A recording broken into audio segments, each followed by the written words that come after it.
Okay, आपण structure analysis चा पहिला चॅप्टर बघणार आहोत, स्टॅटिक इनडिटर्मिनसी आणि कायनामॅटिक इनडिटर्मिनसी. नॉर्मली टोटल हा चॅप्टर स्टॅटिक इनडिटर्मिनसी, कायनामॅटिक इनडिटर्मिनसी हा चॅप्टर नॉर्मली 8 ते 10 मार्काला पडतो. त्यातली स्टॅटिक इनडिटर्मिनसी 2 ते 4 मार्काला किंवा मॅक्झिमम 6 मार्काला पडते. ओके, स्टॅटिक इनडिटर्मिनसी आजपर्यंत आपण बघितलं की स्ट्रक्चर ॲनालिसिसमध्ये काय शिकणार आहोत. असे म्हणजे पहिल्याच लेक्चरमध्ये आपण पाहिलेलं आहे की स्ट्रक्चर ॲनालिसिसमध्ये नाही म्हणजे नेमकं काय करायचं आहे, स्ट्रक्चरचं ॲनालिसिस म्हणजे काय हे आपण पाहिलेलं आहोत. अननोन कोण असतात हे पण आपण पाहिलेलं आहे. ओके, मग स्टॅटिक इनडिटर्मिनसीला आपण सुरुवात करू. डेफिनेशन आपण सगळ्यात शेवटी बिल्टअप करू. म्हणजे कसं डेफिनेशन कळायला ॲक्च्युली स्टॅटिक इनडिटर्मिनसी काय असते हे कळालं पाहिजे. ॲक्च्युली 1-2 एक्झाम्पल पाहिल्यानंतर तुम्हाला कळेल की स्टॅटिक इनडिटर्मिनसी म्हणजे काय असते. मग त्यानंतर आपण फायनली डेफिनेशन पाहू. ओके, स्टॅटिक इनडिटर्मिनसी आणि कायनामॅटिक इनडिटर्मिनसी. आपण जसं म्हणलं की अननोन काय काय असते, अननोन एकतर फोर्सेस असतात आणि एकतर डिस्प्लेसमेंट असतात. ज्यावेळी हे अननोन सगळे माहीत होतात, हे सगळे पूर्ण अननोन फोर्सेस आणि डिस्प्लेसमेंट, त्याचवेळी आपण एखाद्या स्ट्रक्चरचा कंप्लीट ॲनालिसिस झालं असं म्हणतो. म्हणजे आपल्याला एखाद्या स्ट्रक्चरचा कंप्लीट ॲनालिसिस करायचं असेल, हे मी पहिल्या लेक्चरमध्ये पण सांगितलं आहे, तर त्यातले अननोन फोर्सेस, अननोन डिस्प्लेसमेंट काढायचे असतात. पण मी तिथं त्या लेक्चरमध्ये एक सांगितलं की तुम्हाला दोन्ही पण काढायची गरज नसते, कारण का हे इंटरकनेक्टेड आहेत. कसे तर फ्लेक्झिबिलिटी आणि स्टिफनेस ना, हे दोन्ही इंटरकनेक्टेड आहेत. त्यामुळे तुम्ही एकतर फोर्स काढा किंवा डिस्प्लेसमेंट काढा. एकतर तुम्ही फोर्स काढले तर ऑटोमॅटिक डिस्प्लेसमेंट काढू शकता, डिस्प्लेसमेंट काढले तर फोर्स काढू शकता. हे मी पहिल्या लेक्चरमध्ये तुम्हाला सांगितलेलं आहे.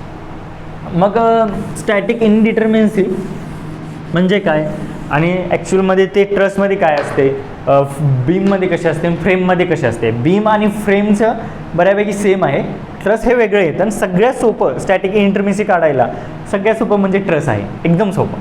तर पाहूया, पहिल्यांदा सुरुवात करू ट्रस. ओके, ट्रस म्हणजे काय असते. ट्रस म्हणजे काही नसतं, त्याचे काही ते लिनियर मेंबर्स असतात, ते डायगोनली, हॉरिझॉन्टली, व्हर्टिकली कनेक्टेड असतात. आणि ते कशाने कनेक्टेड असतात तर पिन जॉईंटेड असतात. ट्रस हा एक वेगळा चॅप्टर आहे, त्यामध्ये कसे फोर्सेस काढतात वगैरे हे आपण पाहणार आहोत. फक्त एवढंच लक्षात घ्या की हे कनेक्टेड कसे असतात, हिंजनं कनेक्टेड असतात. आणि हिंजनं कनेक्टेड असतात आणि ते हिंज कसे असतात, फ्रिक्शनलेस हिंज असतात. हे नंतर का फ्रिक्शनलेस मानले गेले आहेत, हिंजनं का कनेक्ट केलेले आहेत हे आपण नंतर पाहू. ओके, मग आपल्या एखाद्या स्ट्रक्चरचं काम काय आहे तर सिम्पलमध्ये लोड घेणं आणि ते फाउंडेशन थ्रू जमिनीवर म्हणजे अर्थला देऊन टाकणं. म्हणजे एक ते लोड घेतात, ते लोडवरून घेतात, ते त्यांच्यावर ॲक्शन येते, ते ट्रान्सफर करतात स्वतःच्या ह्याच्यातून आणि कुठं रिॲक्शन खाली देतात. म्हणजे इथं रिॲक्शन देऊ ते ट्रान्सफर खाली जमिनीला करतात. ओके, असं असते. म्हणजे स्ट्रक्चरचं कामच आहे लोड घेणे आणि तो खाली देऊन टाकणे. म्हणजे कुणाला खाली म्हणजे अर्थला देऊन टाकणे, जमिनीवर देऊन टाकणे. पण ज्यावेळी ते लोड घेत असते त्यावेळी त्याच्यामध्येही काही म्हणजे जो लोड ट्रान्सफर करताना त्याच्यामध्ये काहीतरी इंटरनल फोर्सेस तयार होतात. ओके, मग आपल्याला स्टॅटिक इनडिटर्मिनसी फाइंड आउट करायचे आहे. म्हणजे काय फाइंड आउट करायचं आहे ते पाहून घेऊया. ओके, सगळ्यात महत्त्वाचं म्हणजे स्टॅटिक इनडिटर्मिनसी म्हणजे ह्या स्ट्रक्चरची काही तर स्टॅटिक इनडिटर्मिनसी आहे, किती आहे हे सगळं आपण पाहूया. मी तुम्हाला सांगितलेलं की स्ट्रक्चरमध्ये काय असतात तर अननोन असतात. आता फक्त आपण स्टॅटिक इनडिटर्मिनसीमध्ये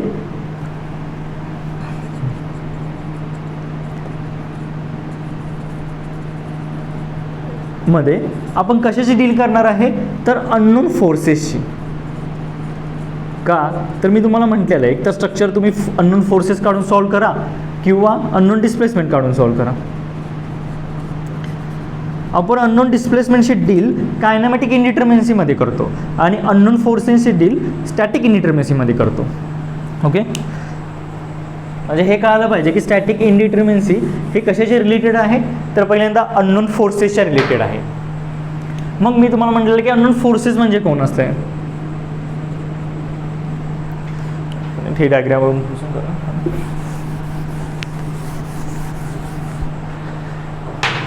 अननोन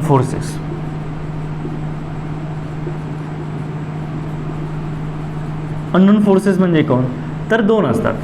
एखादं कुठलंही स्ट्रक्चर घेतलं जसं की इथं स्ट्रेस मी काढतो, परत स्ट्रेस काढतो.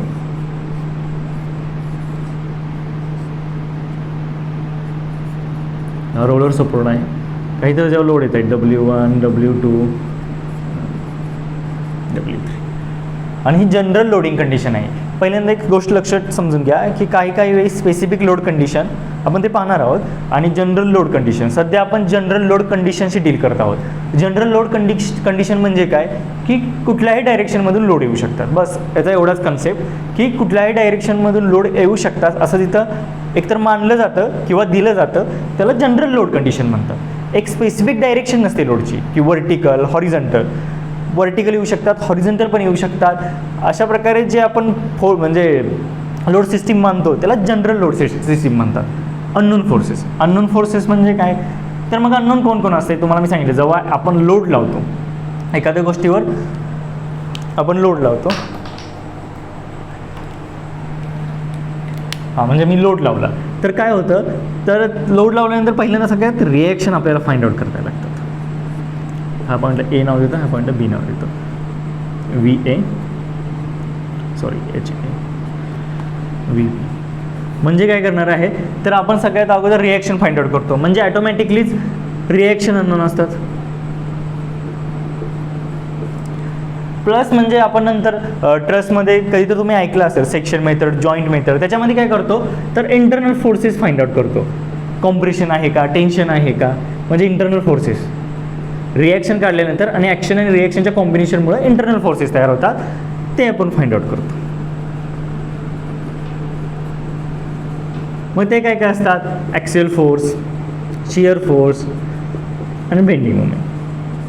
ओके, ह्याला मी ब्रॅकेट करतो कारण का हा ट्रस्टचं एक्झाम्पल आहे. तुम्ही म्हणाल की शियर फोर्स आणि बेंडिंग मोमेंट ट्रस्टमध्ये येतच नाही.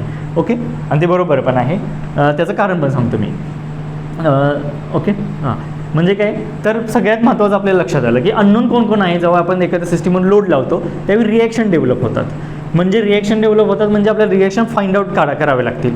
एक स्ट्रक्चर ॲनालिसिस म्हणजे काय असतो तर जे अननोन आहे ते फाइंड आउट करतो आणि ते त्याच्यासाठी ते अननोन आहे. म्हणजे इथं रिॲक्शन अननोन आहेत आणि इंटरनल फोर्सेस त्या अननोन आहेत.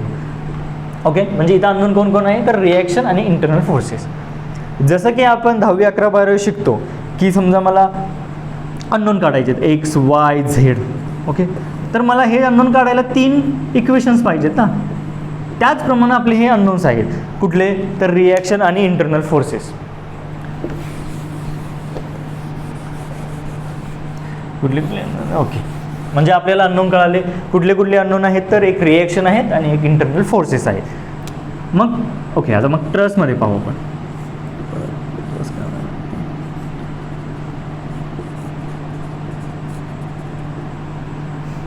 ट्रस ही जनरल लोडिंग कंडिशनमध्ये आहे.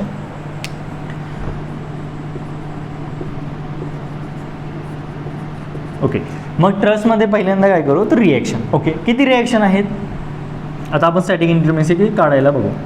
म्हणजे आपण काय करू अगोदर स्टॅटिक इंटरमिसिटी काढू आणि त्याच्यानंतर आपण डेफिनेशन बिल्टअप करू. म्हणजे तुम्हाला इझिली डेफिनेशन कळेल. A point, B point, C D आणि E म्हणू.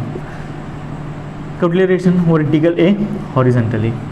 कारण का हिंज जॉईंट आहे, हा रोलर आहे, फक्त व्हर्टिकल रिॲक्शन येते ते VB. म्हणजे पहिल्यांदा अननोन लिहून घेऊ. आणि ते कसले आहेत तर रिॲक्शन हे एक्सटर्नल सपोर्टमुळे येतात म्हणून याला एक्सटर्नल अननोन म्हणू.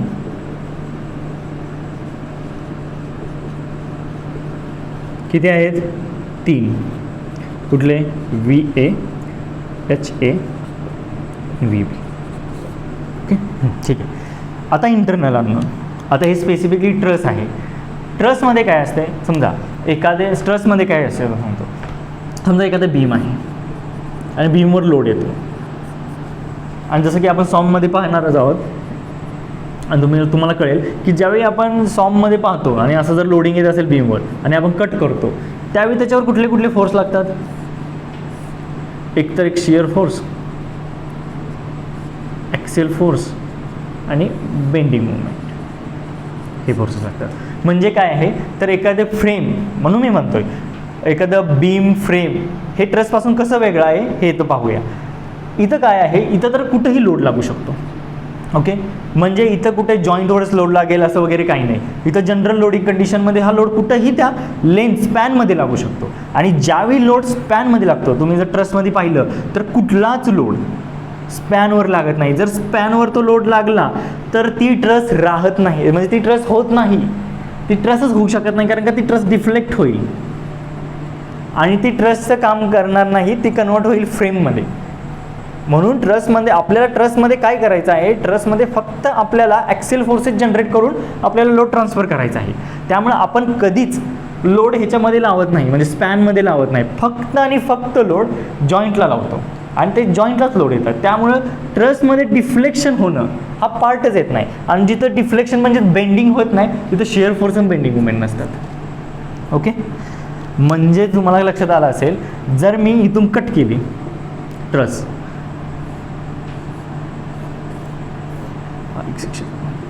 तर लक्षात येईल की फक्त आणि फक्त ॲक्सिल फोर्सेसच याच्यामध्ये असते. हे लक्षात आलं, म्हणजे ट्रसमध्ये फक्त आणि फक्त अननोन कोण असतं हे लक्षात आलं पाहिजे. इंटरनल अननोन ट्रसमध्ये कुठल्याही मेंबरमध्ये ॲक्सिल फोर्स असतो. ॲक्सिल फोर्स मग त्याचं नेचर काही असू शकतं, एकतर टेन्शन असेल किंवा कॉम्प्रेशन असेल, पण तो असेलच ॲक्सिल फोर्सच. ओके, सध्या आपण आता हे 2Dचं पाहतोय. 3Dमध्ये काय फरक पडेल का नाही पडणार हे आपण पाहूच. म्हणजे काय, फक्त आणि फक्त ह्याच्यामध्ये ॲक्सिल फोर्सच जनरेट होतात. कुठलाही मेंबर कट मारा, कुठल्याही मेंबरमध्ये कट मारा तुम्ही, तर त्याच्यामध्ये ॲक्सिल फोर्सेस जनरेट होतील फक्त.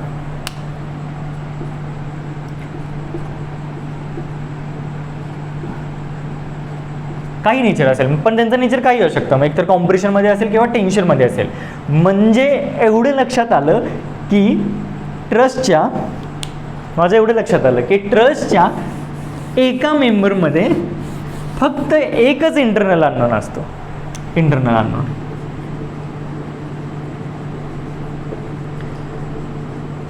आणि तो कोण असतो, इंटरनल अननोन फक्त आणि फक्त ट्रसमध्ये एकच असतो आणि तो असतो ॲक्सिल फोर्स. त्याचं नेचर काही असेल, टेन्शन असेल किंवा कॉम्प्रेशन असेल, आणि ह्यामध्ये आपल्याला काही डील करायचं नाही, टेन्शन आणि कॉम्प्रेशन डील करायचं नाही, फक्त आपल्याला इंटरनल अननोन कोण आहे हे कळायला पाहिजे. ओके, मग मला सांगा, एका मेंबरमध्ये जर एकच अननोन असेल आणि तो काही ॲक्सिल फोर्स, तर एम मेंबरमध्ये किती असेल, एम असेल. जसं मी नाव देतोय आता सध्या, हे नाव नोटेशन कसं प्रत्येक बुकमध्ये वापरलं आहे, प्रत्येक बुक्समध्ये वापरलं जातं, म्हणून मी हे एम नाव देतो. ओके, ठीक आहे. आता इथं मग मेंबर म्हणजे इंटरनल फोर्स का, इंटरनल का आले तुम्हाला, एक्सटर्नल अननोन का आले. एक्सटर्नल अननोन किती आहेत, सॉरी तुम्ही कनेक्ट करतोय म्हणजे इझी. ओके, इंटरनल अननोन किती आहेत, तर जेवढे मेंबर, आता लक्षात घ्या, तुम्हाला बरेच लोक सांगतात की नंबर ऑफ मेंबर्स मोजा, पण नंबर ऑफ मेंबर्स का मोजा हे तर कळालं पाहिजे ना. नंबर्स ऑफ मेंबर नसतात ॲक्च्युली ते मोजायचे, ते जे सांगतात ना नंबर ऑफ मेंबर्स मोजा, ते सगळ्यात चुकीचं आहे. नंबर ऑफ मेंबर्स मोजतच नाही आपण मोजतो इंटरनल अननोन. एक आता इथं बघू, आणि तेच ट्रस्टमध्ये नंबर ऑफ मेंबर्स इक्वल असतात, पण तुम्हाला काय सांगतात कोणी, काही लोक की ना, हां तुम्ही म्हणजे मग काय म्हणतात ते की नाही मोजा, नंबर ऑफ मेंबर्स मोजा, तेवढे इंटरनल अननोन पण सांगत नाही. नंबर ऑफ मेंबर्स मोजा, बाहेरचं रिएक्शन मोजा, समेशन करा. ओके, आणि त्यातून स्टॅटिक इक्विलिब्रियम इक्वेशन वजा करा, जे होईल ते स्टॅटिक इंडिटर्मिनसी. पण आपण समजून घेऊ इथे ॲक्च्युअल म्हणजे नंबर ऑफ मेंबर्स मोजणे म्हणजे काय, की नंबर्स ऑफ मेंबर म्हणजे काय, नंबर्स ऑफ मेंबर आपण मोजतच नाही, आपण मोजतो इंटरनल अननोन, जे की ट्रस्टमध्ये नंबर ऑफ मेंबर्स इक्वल असतात. कारण काय, एका मेंबरमध्ये एकच अननोन असतो इंटरनल, मग जेवढे मेंबर आहेत तेवढेच अननोन इंटरनल असतील, म्हणून आपण नंबर ऑफ मेंबर मोजतो. तर मोजू 1 2 3 4 5 6 आणि 7. ओके, तुम्ही मोजा, काही चुकलं नाही ना. 1 2 3 4 5 6 7. ओके, तर आपल्याला इंटरनल अननोन किती आहेत, तर 7 आहेत, आणि ते is equal to number of members एवढे असतात, कारण का एका मेंबरमध्ये एकच अननोन असतो. एक्सटर्नल अननोन किती होते मग अशी, आता मी ते लिहित नाही त्यांची नावं. एक्सटर्नल अननोन म्हणजे कोण, तर रिॲक्शन्स, आणि ते इंटरनल अननोन म्हणजे ॲक्सिल फोर्स.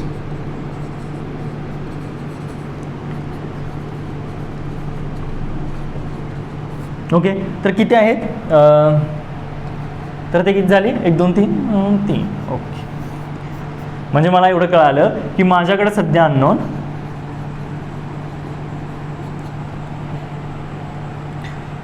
7 + 3 आहे. ओके, 10 आहे. ओके, ठीक आहे. पण आता आपण नंतर बघितलं की आपण जसं तुम्हाला मी परत सांगतोय 10वी 11वी 12वी सांगितलेलं असते की जेवढे अननोन असतात तेवढेच आपल्याला इक्वेशन हवेत, तरच आपण ते सगळे अननोन फाइंड आउट करू शकतो. ओके, आता हे जे आपले अननोन आहेत ते फाइंड आउट करायला काहीतरी आपल्याला इक्वेशन हवेत ना. म्हणजे आता ह्या अननोन आपण काढले, पण ते आपल्याला फाइंड आउट पण करायचे आहेत. ॲज अ स्ट्रक्चर ॲनालिसिस आपल्याला हे अननोन फाइंड आउट करायचे आहेत. फाइंड आउट करायचे म्हणजे यांची मॅग्निट्यूड काढायची आहे, पण त्यासाठी काहीतरी आपल्याला इक्वेशन्स हवेत. मग पाहू आपल्याला किती इक्वेशन्स असतात वगैरे समजा. तर आपण पहिल्यांदा पाहू की कुठले इक्वेशन असतात. जसं की मी तुम्हाला डायरेक्ट सांगतो की summation of f x r x is equal to 0 summation, जर मी एक्स वाय पेन घेतला असेल तर एक्स आणि वाय, आणि हे कसं आलं हेही सांगतो, कारण काय हेच इम्पॉर्टंट आहे की कसं आलं हे इम्पॉर्टंट आहे.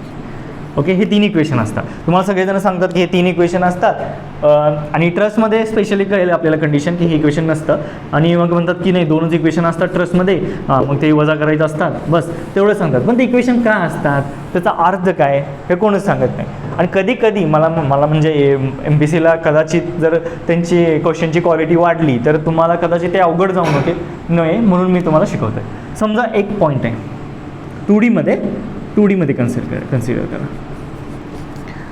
जसं की 2D मध्ये कन्सिडर करायला काय आहे का माझ्याकडं, नाहीच, ठीक आहे. एक मी पेज घेतो ना, एक मिनिट. ओके, याच्यापेक्षा ही सोपं आहे. एक पेज घेतो मी आणि याच्यावर मी एक पॉईंट काढतो.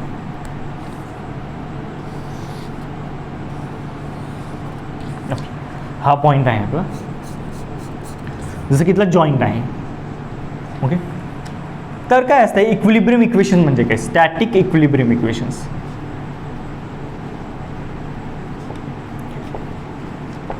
आणि हे स्टॅटिक अननोन का तुम्हाला सांगतो, स्टॅटिक अननोन कारण काय, ह्या दिलेल्या लोड कंडिशनला हे अननोन बदलत नाहीत, त्यातले फोर्स काही बदलणार नाहीत, रिॲक्शन काही बदलणार नाहीत दिलेल्या कंडिशनला, म्हणून ह्यांना स्टॅटिक अननोन म्हणतात. आणि स्टॅटिक इक्विलिब्रियम इक्वेशन म्हणजे काय बघा, समजा हा पॉईंट आहे, समजा हा मी पॉईंट इथं घेतला, त्याला एफ नाव दिलं.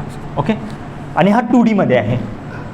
तर मग काय होईल, ह्या पॉईंटकडे समजा मला हा पॉईंट इक्विलिब्रियमला पाहिजे, तर हा पॉईंट काय नाही झाला पाहिजे, इक्विलिब्रियमला एखादी वस्तू असणे म्हणजे काय, समजा आता मी थांबलो तर मी इक्विलिब्रियमला आहे का ना, माझ्या जेवढे मला फोर्स लागत आहेत ते काय आहे, तर त्यांचा रिझल्टंट 0 आहे, ते सगळे फोर्स इक्विलिब्रियमला आहेत. म्हणजे काय, तर माझ्या समजा वर्टिकल काय फोर्स लागते असतील तर ते खालून लागणारे फोर्सनं बॅलन्स केले, मला हॉरिझॉन्टल काय फोर्स लागत असतील तर इकडून लागणारे हॉरिझॉन्टल, माझ्यावर काही मुवमेंट लागत असेल तर मुवमेंट, म्हणून मी स्थिर आहे, म्हणजे मी असं उभं राहू शकतो, म्हणजे मी इक्विलिब्रियमला आहे. ओके, असं हा पॉईंट इक्विलिब्रियमला असणे म्हणजे काय 2D मधला, तर सगळ्यात महत्त्वाचं की हा पॉईंट ह्याच्यावर जेवढे सगळे फोर्स लागत आहेत त्याच्यामुळं हा फोर्स वर खाली नाही झाला पाहिजे आणि हॉरिझॉन्टली पण नाही गेला पाहिजे. म्हणजे काय, जरी ह्याच्यावर फोर्स लागत असतील, समजा ह्याच्याकडून इकडून 10 लागतोय तर ह्याच्यावर इकडून पण 10च लागला पाहिजे, इकडून 20 लागतोय, तर इकडून समजा 10 लागत असेल तर हे इक्विलिब्रियमला नाही, हे वर जाईल, हा पॉईंट वर जात राहील, म्हणजे हे स्ट्रक्चर किंवा हा पॉईंट इक्विलिब्रियमला नाही. आणि आपण एवढं आणि हे डोक्यातच ठेवाल की सॉम आणि स्ट्रक्चर ॲनालिसिसमध्ये आपण सगळे स्ट्रक्चर इक्विलिब्रियमला असल्याशिवाय आपण त्यांचा ॲनालिसिस करू शकत नाही. मग तुम्ही सॉममध्ये जावा, ॲप्लाइड मेकॅनिक्समध्ये जावा, डिझाईनमध्ये जावा, स्ट्रक्चर ॲनालिसिसमध्ये जावा, सगळे स्ट्रक्चर आपल्याला इक्विलिब्रियमला पाहिजेत. म्हणजेच काय, तर त्यांच्यावर लागणारा नेट रिझल्टंट फोर्स असो किंवा मुवमेंट असो 0च असला पाहिजे. म्हणजे काय, तर हे स्ट्रक्चर मला इक्विलिब्रियमला म्हणायचं आहे, हा पॉईंट तर खालून लागणारा 20 नसला पाहिजे. जर हा खाली लागत असेल तर हा खालून लागणारा 20च असला पाहिजे. जर वरून 20 लागत असेल, इकडून 10 तर इकडून 10च लागला पाहिजे. आणि सगळ्यात महत्त्वाचं, हा पॉईंट भोवती लागणारं मुवमेंट, ओके, तो पण 0 असलं पाहिजे. म्हणजे त्याचा पण रिझन, म्हणजे हा पॉईंट असा फिरला नाही पाहिजे, हा स्थिर पाहिजे, ना इकडे गेला पाहिजे ना इकडे गेला पाहिजे, ना वर गेला पाहिजे ना खाली गेला पाहिजे, हा पॉईंट स्थिर असला पाहिजे. म्हणजे ह्यातला प्रत्येक जॉईंट स्थिर असला पाहिजे. आणि जॉईंट का घेतो याच्यामागे भरपूर थेअरी आहे, पण मी एवढं तुम्हाला सांगतो, हे जॉईंट प्रिन्सिपल जॉईंट म्हणू यांना, असं म्हणू की हे जॉईंट जर इक्विलिब्रियमला असतील तर आपण म्हणू शकतो सगळं स्ट्रक्चर इक्विलिब्रियमला आहे, म्हणून आपण जॉईंट घेतो. कारण का प्रत्येक पॉईंट जर हे जर स्ट्रक्चर इक्विलिब्रियमला म्हणत असेल तर ह्यातला प्रत्येक पॉईंट इक्विलिब्रियमला असेल. कुठलाही पॉईंट घ्या, कुठलाही, तो प्रत्येक पॉईंट इक्विलिब्रियमला असल्याशिवाय हे स्ट्रक्चर कधीच इक्विलिब्रियमला असू शकत नाही. ओके, म्हणजे हा पॉईंट ना इकडे गेला पाहिजे, इकडे पाहिजे, कुठंच गेला नाही पाहिजे, हा पॉईंट आहे तिथंच राहिला पाहिजे. म्हणजे हा प्रत्येक जॉईंट आहे तिथंच राहिले पाहिजे. म्हणजे ह्याचा अर्थ असा नाही आहे तिथं म्हणजे काय, तर तुम्ही काय म्हणाल, नाही नाही सर हे डिफॉर्म पण होईल ना असं. ओके, मग तुम्ही म्हणाल कसं, नाही हे डिफॉर्म होऊ दे, हा पॉईंट इथून इथं गेला तरी चालेल, पण नंतर ह्या ठिकाणी तिने पोझिशन घेतली होती, इक्विलिब्रियम पोझिशन असली पाहिजे. कळतं आहे, काही तर डिस्प्लेसमेंट होईल लोड लागल्यावर, बट ऑब्वियस काही तर डिस्प्लेसमेंट होईल, डिफॉर्मेशन होईल प्रत्येक मेंबरमध्ये, पण ह्याचा अर्थ असा नाही की नंतर हा पॉईंट खालीच जात राहील, कारण का मग नाही, मग ते स्ट्रक्चर कधीच इक्विलिब्रियमला येणार नाही. मला काय म्हणायचं आहे, प्रत्येक पॉईंट हल्ला नाही पाहिजे, याचा अर्थ असा नाही की स्ट्रक्चरमध्ये डिफॉर्मेशन होईल. समजा हा जॉईंट इथून इथं आला, तर तो नंतर लोड लावल्यानंतर लोड लावायच्या अगोदर इथं होता, नंतर इथं आला, नंतर लोड लावल्यानंतर तो हल्लाच नाही पाहिजे इथून. म्हणजे समजा हा पॉईंट हिथं आला तर हिथंच तो इक्विलिब्रियमला थांबला पाहिजे, तो खाली येत राहिला पाहिजे. जर तो खाली येत राहिला तर याचा अर्थ ते स्ट्रक्चर इक्विलिब्रियमला नाही.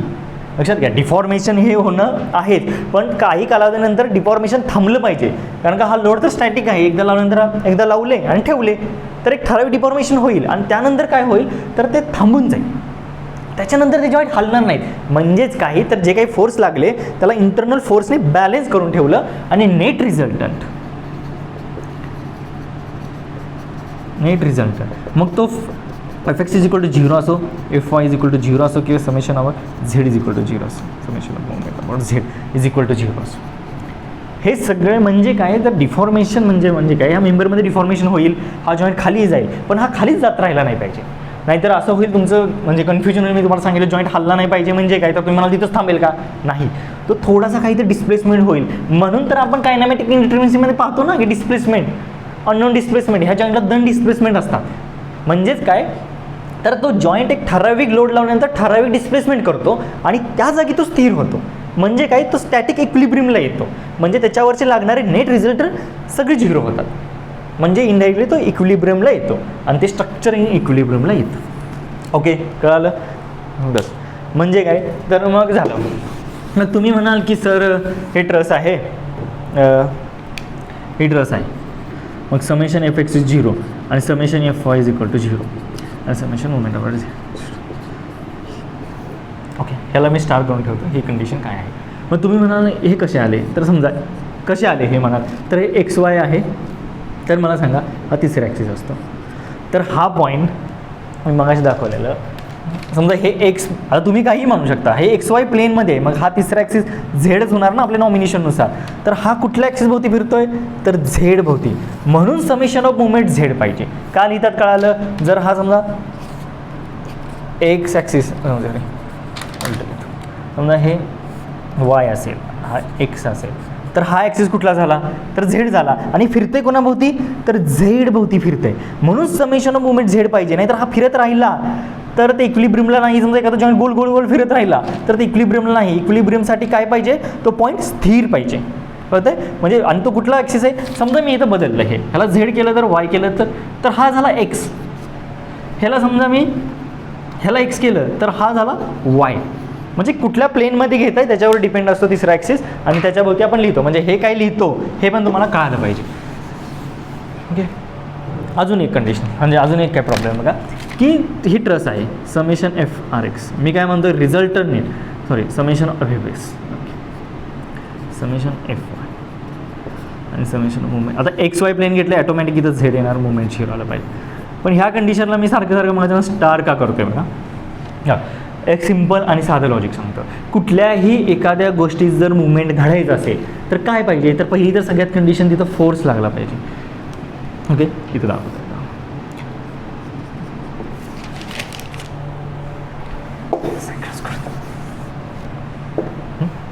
तर काय आहे असं, जर एखाद्या गोष्टीचं मुवमेंट घडायचं असेल, म्हणजे एखादी गोष्ट रोटेट करायची असेल तर मुवमेंट असलं पाहिजे. आणि मुवमेंट कधी तयार होतं, सगळ्यात महत्त्वाचा फोर्स असला पाहिजे. ओके, मला ह्या पॉईंटवरती मुवमेंट करायचं आहे तर सगळ्यात महत्त्वाचा फोर्स असला पाहिजे, आणि त्याला काहीतरी लिव्हर आर्म असला पाहिजे. तरच तुम्ही इथं म्हणू शकता की F(D) ह्या पॉईंटभोवती मुवमेंट आहे. म्हणजे मुवमेंट नसायला फक्त फोर्स, मी समजा इथं फोर्स लावला आणि हे काढून टाकलं तर मुवमेंट होईल का, हा पॉईंट गोल फिरेल का, नाही ना, नाहीच फिरणार. ज्यावेळी त्याला लिव्हर आर्म मिळेल त्याचवेळी त्याच्या भोवती मुवमेंट तयार होईल, हा रोटेट होईल. म्हणजे सगळ्यात महत्त्वाचं काय, फक्त फोर्स असून मुवमेंट तयार नाही होईल, त्याला लिव्हर आर्म ही पाहिजे. म्हणजे काही डिस्टन्स पाहिजे त्याच्यापासून. जसं की दरवाजाला तुम्ही जर पाक बाजूला तुमची कडी कुठं असते, तुम्ही धरायचा हँडेल पाक बाहेर असतो, असा तुमचा दरवाजा आहे, तर इथं हँडेल असतो. ओके, हे दरवाजा आहे समजा आणि चिटकलेलं आहे तुमची भिंत आहे, तर तुमच्या इथं हँडेल असतो. इथं का, तर इथून फोर्स ही डी डिस्टन्स आणि तुम्ही इथं फोर्स लावता, असा दरवाजा ढकलता तर हा फोर्स लावता तुम्ही आणि ह्याला ते डिस्टन्स मिळतं आणि त्याच्यामुळे दरवाजा रोटेट होऊन उघडतो. तुम्ही जर तुमचा हँडेल इथं नसतो कधी, कारण का त्याला लिव्हर आर्म नाही तर त्या फोर्सचा काहीच उपयोग नाही. कळत आहे, जर तुम्ही लिव्हर आर्म 0 केला तर मुवमेंट ही रोटेशन कपॅसिटी 0 होईल त्याची. मग तुम्ही जर ट्रसमध्ये जरासं तुम्ही ऑब्झर्व केलं तर तुम्हाला लक्षात येईल. ट्रस ओके,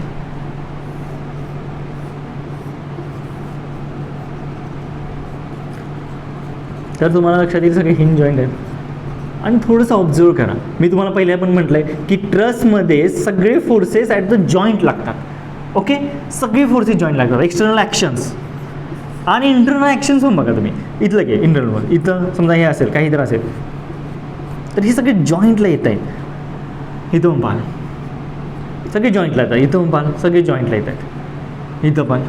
म्हणजे काय, यांच्याकडे लिव्हर आर्म नाही. मग तुमच्याकडे जर हे इक्वेशन असेल summation f x is equal to 0, summation f y is equal to 0, summation m about z is equal to 0, हे युजलेस इक्वेशन आहे. कळते का, ह्याच्यामध्ये कुठंच रोटेशन होणार नाही. का होणार नाही रोटेशन, का जोपर्यंत समजा हा लोड मी इथं लावला तर रोटेशन होणे आहे, कारण का ह्याला काहीतरी या पॉईंट भोवती हे मिळालं. आपण प्रिन्सिपल जॉईंटची डिस्प्लेसमेंट पाहतोय ना, म्हणजे प्रिन्सिपल जॉईंट पाहतोय. मग तुम्ही जर इथं W1 लावला तर काहीतरी लिव्हर आर्म मिळेल आणि मग तो रोटेट होईल. पण तुमचा लोड लागतोयच कुठं, इथं. आणि सगळे इंटरनल ॲक्शन पण बघा सगळे जॉईंटला मीट होत आहे. ह्याच्यामुळं काय होतंय, रोटेशनचा किस्साच येत नाही इथं. मग जर रोटेशनचा किस्सा येत नाही तर ह्या इक्विलिब्रियम इक्वेशनचा फायदा काय आहे. हे इक्विलिब्रेशन इक्वेशन वापरूच शकत नाही, कारण का रोटेशन नाही तर कसं काय आपण ह्याचा पॉईंट ह्या इक्वेशन वापरू शकतो. म्हणून हे इक्वेशन युजलेस आहे ट्रसमध्ये. लक्षात घ्याल, हा फरक आहे बीम फ्रेम आणि ट्रसमध्ये. बीम अँड फ्रेम सेम आहेत, ट्रस का वेगळा आहे तर ह्याच्यामध्ये 2च इक्विलिब्रियम इक्वेशन असतात, 3 नसतात, 2 असतात, फक्त आणि फक्त 2 असतात. हे डोक्यात घालून ठेवा. मग आता पाहू, आता आपण मगाशी पाहिलेलं आपले अननोन किती होते टोटल, 7 + 3 होते म्हणजे 10 होते. ओके, आणि हे लक्षात आहे. मग किती इक्विलिब्रियम इक्वेशन असतात तर प्रत्येक जॉईंट म्हणजे प्रत्येक जॉईंटला समेशन ऑफ एफ एक्स 0 पाहिजे, समेशन ऑफ एफ वाय 0 पाहिजे. ओके, समेशन एफ एक्स पण 0 पाहिजे आणि समेशन एफ वाय पण 0 पाहिजे. मग प्रत्येक जॉईंटला किती इक्विलिब्रियम इक्वेशन असणार, तो जॉईंट इक्विलिब्रियमला असायला तर 2. ओके, म्हणजे तुम्हाला कळालं की तो जॉईंट इक्विलिब्रियमला असायला ही कंडिशन आणि ही कंडिशन सॅटिस्फाय झाली पाहिजे. म्हणजे आणि आपण काय समजलं, स्ट्रक्चर अनालिसिसमध्ये सगळे स्ट्रक्चर इक्विलिब्रियमला आहेत, म्हणजेच याचा अर्थ काय की ही कंडिशन सॅटिस्फाय होतच असणार. स्ट्रक्चर अनालिसिसमध्ये आपण उलटा विचार करतोय. आपण काय म्हणतोय इथं, काय म्हणतोय आपण की तो जॉईंट इक्विलिब्रियमला असायला ह्या कंडिशन सॅटिस्फाय झाल्या पाहिजेत तरच तो पॉईंट इक्विलिब्रियमला असेल. पण स्ट्रक्चर अनालिसिस फॉर्म हे शिकतानाच म्हटलेलं असतं की ते स्ट्रक्चर इक्विलिब्रियमलाच आहे, म्हणजे ॲटोमॅटिक प्रत्येक जॉईंटला ही कंडिशन सॅटिस्फाय झाल्या पाहिजेत, म्हणून तर आपण वापरू शकतो ना. तर म्हणजे ठीक आहे, तुम्हाला कळालं की इथं ह्या 2 कंडिशन आहेत, प्रत्येक जॉईंटला ह्या 2 कंडिशन सॅटिस्फाय झाल्या पाहिजेत. मग किती जॉईंट आहेत इथं, 1 2 3 4 5 आणि प्रत्येक जॉईंटला किती कंडिशन आहेत, 2. तर किती इक्वेशन झाले इक्विलिब्रियम इक्वेशन्स, तर तुमच्याकडं 10 इक्विलिब्रियम इक्वेशन आहेत. ओके, आता काय झालं बघा, स्टॅटिक इनडिटर्मिनसी म्हणजे काय. आता आपण सगळ्यात महत्त्वाचं पाहून घेऊया की स्टॅटिक इनडिटर्मिनसी म्हणजे काय. स्टॅटिक इनडिटर्मिनसी म्हणजे तुम्हाला सांगतो, स्टॅटिक इनडिटर्मिनसी अननोन जे काय असतील, जेवढे अननोन आहेत तेवढेच माझ्याकडे इक्वेशन आहेत का कमी आहेत का जास्त आहेत पाहूया. Unknown minus equilibrium equations. ठीक आहे, अननोन किती आहेत माझ्याकडं, 10, इक्विलिब्रियम 10 तर 0. आता आपण पाहून घेऊया की स्टॅटिक इनडिटर्मिनसीचा अर्थ. स्टॅटिक इनडिटर्मिनेसी अर्थ घेऊन, की मला असं स्ट्रक्चर कळालं, जेव्हा मी स्टॅटिक इनडिटर्मिनेसी काढली माझं आन्सर 0 आलं. म्हणजे काय, तर मला कळालं की जेवढे अननोन आहेत ते सगळे अननोन मी स्टॅटिक इक्विलिब्रियम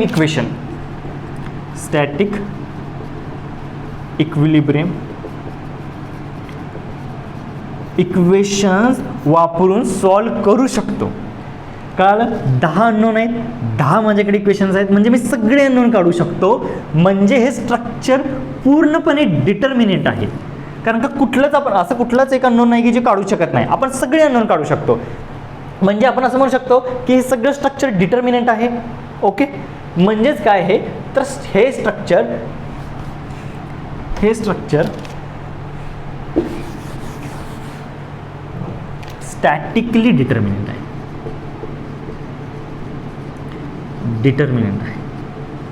ओके, किती सिंपल आहे. म्हणजे काय आहे, तर आता डेफिनेशन आपण बिल्टअप करूया.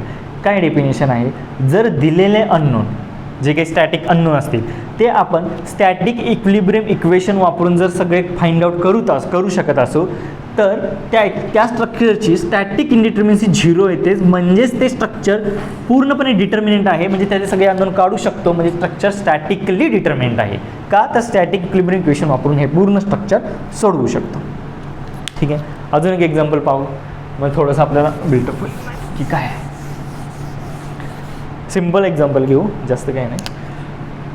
एकदा कन्सेप्ट बिल्टअप झाले की मग त्याच्यामध्ये आपण थोडं फॉर्म घेऊ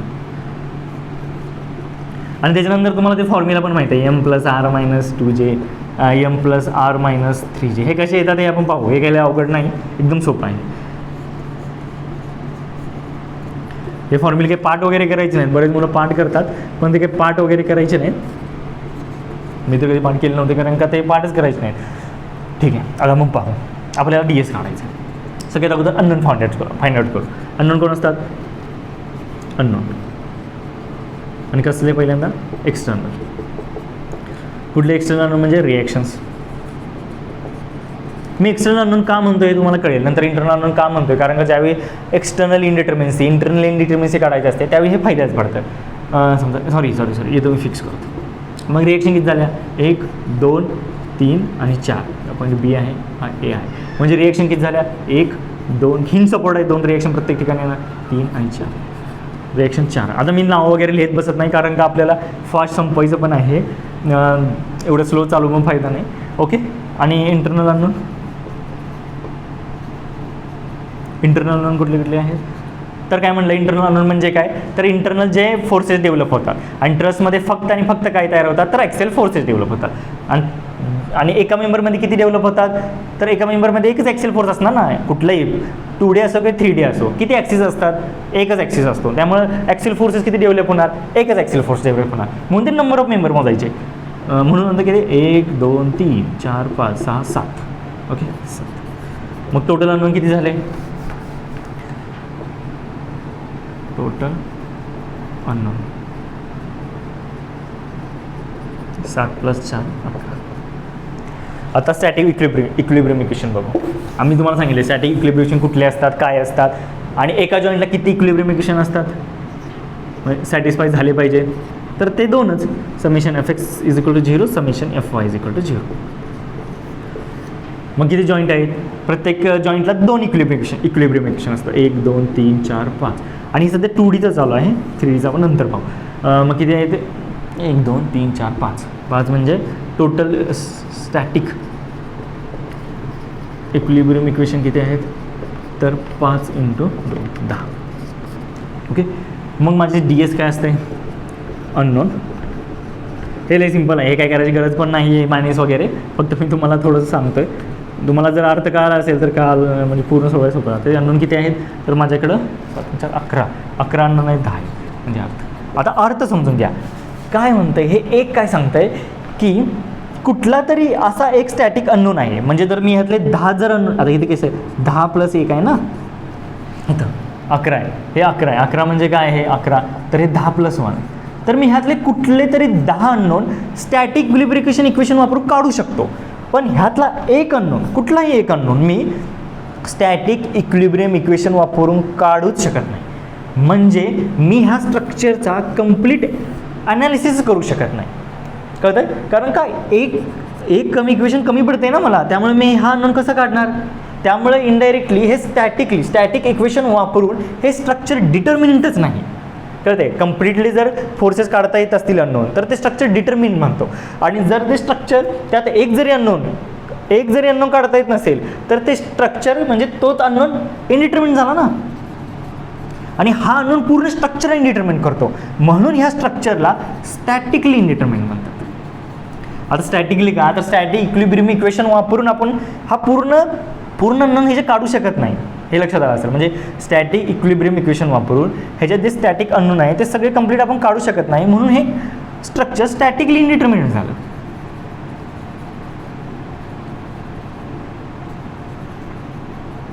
बस एवढं लक्षात आलं पाहिजे. म्हणजे तुम्हाला इकडे लक्षात आलं, स्टॅटिक इनडिटर्मिनेसी म्हणजे बाकीचं काही नसून दिलेल्या स्टॅटिक इक्वेशनचा वापरून आपण जेवढे नंबर ऑफ अननोन्स असतील ते आपण काढू शकत नाही. जेवढी अननोनची संख्या असेल, म्हणजे काय, स्टॅटिक इक्विलिब्रियम इक्वेशनचा वापर करून आपण जे अननोन फाइंड आउट करू शकत नाहीत ते अननोन, म्हणजे इथे एक आहे, तर ह्या स्ट्रक्चरची स्टॅटिक इनडिटर्मिनेसी एक झाली. कळलं. आणि ह्या एकामुळं, एक असेल, 2 असेल, 3 असेल, वॉटेवर काय असेल, स्ट्रक्चरनुसार ते कुठले वेगवेगळे जसे इनडिटर्मिनेसी वाढत जाते तसं स्ट्रक्चर ते इनडिटर्मिनेट जास्त बनत जातं. पण ह्या एक जरी आहे ना तर ह्याच्यामुळे स्ट्रक्चर स्टॅटिकली इनडिटर्मिनेट आहे, म्हणून ह्या स्ट्रक्चरला स्टॅटिकली इनडिटर्मिनेट स्ट्रक्चर म्हणतात. जसं की स्टॅटिकली डिटर्मिनेट स्ट्रक्चर झालं. स्टॅटिकली डिटर्मिनेट स्ट्रक्चरमध्ये काय शिकलो आपण, तर स्टॅटिकली डिटर्मिनेट स्ट्रक्चरमध्ये हे शिकलो की सगळे अननोन स्टॅटिक इक्विलिब्रियम इक्वेशन वापरून काढू शकतो. असा कुठलाच अननोन नाही त्यात की जो मला काढता येत नाही. पण स्टॅटिक इनडिटर्मिनेट इक्वेशन स्ट्रक्चरमध्ये काय होतं, तर त्यातले काहीतरी अननोन असतात जे मी स्टॅटिक इक्विलिब्रियम इक्वेशन वापरून काढू शकत नाही. बस तेवढंच.